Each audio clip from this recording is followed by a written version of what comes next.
But I just hope that by putting this stuff out here, it gets the word out, and that anybody, I mean, we got what, 3.5 million Vietnam veterans? Right. That any of them will read it. You know, Daniel from in here, he got a copy. Woody got a copy. And where is here? The VFW Post in Rio Rancho, New Mexico. 5890 if you're keeping track. But, and I'm a lifetime member of this post. But I enjoy it, and it gives me a little satisfaction to know that somebody other than my family is going to read these.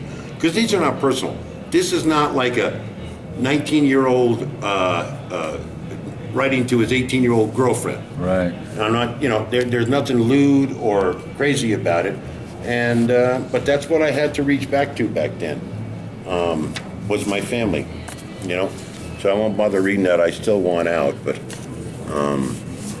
some of these, and in putting this together, I've reread these a number of times over the last few months, and the more I kind of go through them, the more I'm kind of struck by how some of them really kind of captured what was going on, and both in terms of the war, whatever that was, and the fact that I'm writing home and trying to let them know I'm okay, and knowing that when they get these, they'll feel something for me.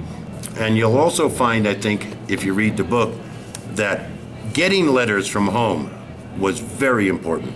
I mean, this was 45 years ago. There was no digital, there was no email, there was no cameras.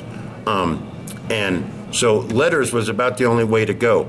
And any letter from home, you could write down 5 words. But for me to get it out there was them reaching back where I was, and these were me reaching back to them.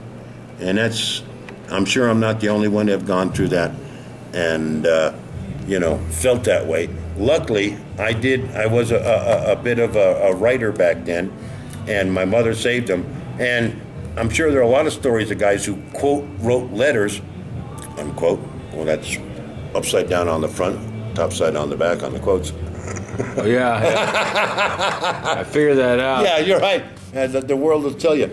But I'm very glad that it's turned out the way it has, Larry. Cool. I really am.